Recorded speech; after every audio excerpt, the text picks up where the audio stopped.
One of the things that I've always liked about anime is how it's able to do things differently from other media. It has the ability to surpass what we normally see repeated ad nauseum from places like Hollywood, even if some particular genres of anime become oversaturated themselves. But it's this ability that I've always looked for, shows that do things differently. Shows with a new take on something, or perhaps an old take, but just done under a different light. One of the anime genres that I think does this best is the horror supernatural genre.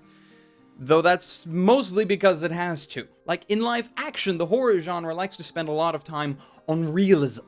It wants to make it seem like what you are watching is actually happening or could happen. It wants to freak you out, make you lose your footing on reality, if only temporarily, so that you can relate to its usually gruesome tale. Anime has to go a different route because it's animated, so its ability to feel real is held back from the get-go. Though what this means is that good horror in anime is also rather hard to find. It usually has to lean heavily on supernatural elements, things that will help the audience get emotionally involved, at least more so than normal. That way, if anything happens to the main characters, the audience actually cares. Otherwise, it's just animated people dying on screen. So what? Today we are looking at a series that is not technically horror, but it shares a lot of the same expectations. It's more of a supernatural mystery, but with people dying left and right, there's more just this hope for a good ending, at least for the characters that you care about. Ladies, gentlemen, and others, my name is Arcada, and welcome to Glass Reflection. Today we are looking at Shiki. Let's jam.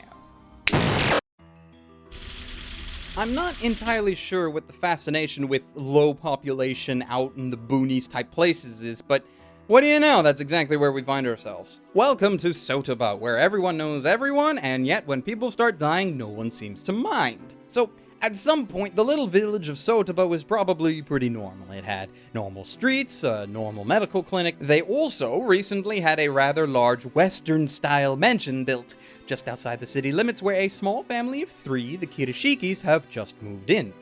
The lord of the manor and his servants seem nice enough, though quite eccentric and flamboyant in dress. Little is known, however, about his wife, and even less is known about their young daughter, as both these 2 female family members suffer from a rather rare genetic trait that forces them to stay out of the sunlight.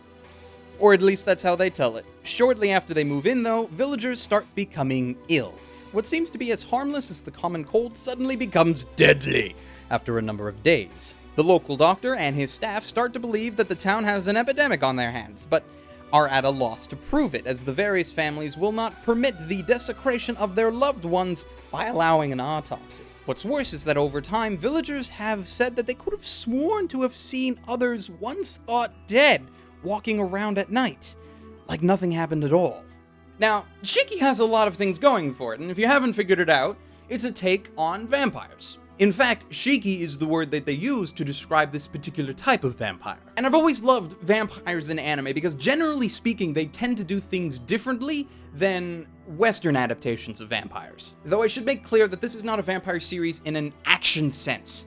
It's not Hellsing, there aren't hunters coming in to kill and hunt down vampires or anything. In fact, the vampires don't tend to actively involve themselves in large dramatic fights or shows of power. In fact, they'd much rather stay in the shadows the whole time and just wait for the population of Sotoba to slowly die off or become mindless food. It starts off more of a mystery, focusing a lot on the town's physician, Dr. Ozaki, who is desperately trying to figure out the reasoning behind what he believes to be an epidemic that is developing in the town. The problem with the mystery aspect of the series is that while the characters have no idea what is happening or why it is happening, we, the audience, can figure it out rather quickly. If you are in any way genre savvy, you know the answer to the mystery long before it is thrown in the characters' faces. Because it's vampires, or corpse demons, or Shiki, whichever you prefer. There's no real mystery for the audience there, because we figure it out. And if you think that me telling you it's vampires is a spoiler, I apologize. But if you make it through the first 3 or 4 episodes, and don't figure it out on your own that it is indeed vampires, then I question what your definition of a vampire is. So we have come across what I think is the biggest problem this series has. It's slow. What takes the audience only a few episodes to decipher takes the characters almost twice as long to even start thinking about. It feels this way partly because we get to see 3 different perspectives in the first half. First, there's Dr. Ozaki with his medical team trying to come up with a logical reason for everything. Second is the perspective of Natsuno-yuki, a rather aloof teenager who, along with some friends, start to become rather threatened when people who they thought were dead start to come back to life, and it takes a while for them to figure out if what they keep seeing is some kind of hallucination or actually real. And finally, there is the mini perspective of junior priest Seishin Muroi, who in his spare time has written stories about the dead coming back to life. Stories that the young daughter of the Shiki family is quite interested in. If it was just one of these perspectives, then I think it could have moved at a much faster pace. But instead we get to see all of these characters get all these small pieces of the puzzle individually, and while we can put it together on our own, it takes a while for them to actually sort of team up and figure it out themselves. Now, if you somehow are able to force yourself through this rather sluggish first half, then the show really starts to get going.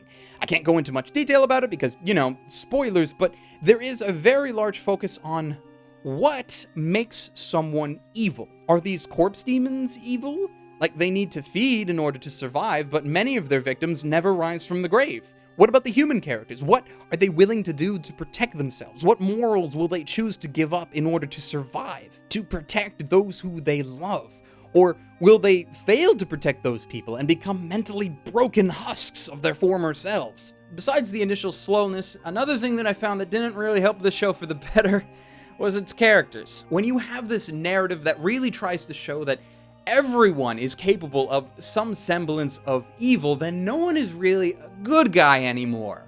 And in this case, it's kind of a problem. By the end of the series, I can't really say that I was rooting for someone anymore. Now, normally in this kind of scenario, I pick a small handful of characters, and while I watch, I cheer for them, hoping that they will eventually survive this post-apocalyptic nightmare. But here, though, I couldn't care less about any of them. None of them are really relatable. Like, you have the doctor who gets so focused as to lose his way and potentially his ethics as he tries to solve this problem. You have the priest that has a crisis of faith, and then a crap ton of teenagers who I really would not care if they decided to throw themselves into a wood chipper Tucker and Dale style.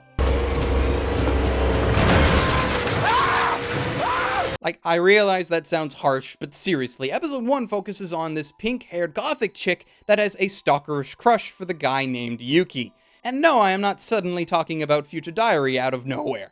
And then there is Yuki himself, who walks around like he's frickin' Squall Lionheart, and don't get me started on this guy here, whose only purpose seems to be to whine and complain for long periods of screen time. I realize these are very general observations of the characters, and how they are shown can be taken a multitude of ways. Yes. But I feel like if you need to look up a separate explanation about these characters outside of the show, then the show itself isn't really doing a very good job. However, it does sort of lead into one of the things I liked, which is by the end of the series, it really starts to try humanizing the Shiki, so much so that you have to question who the monsters really are.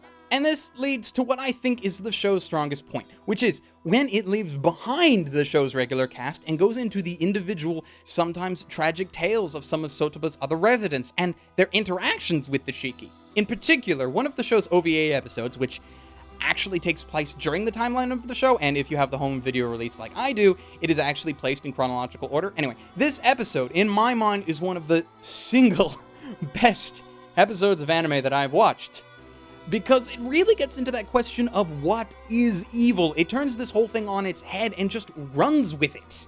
Now, ultimately, you kind of need the backing of every episode before it in order to truly appreciate it. It's not something that can be watched solo, but still, my god, was it ever good.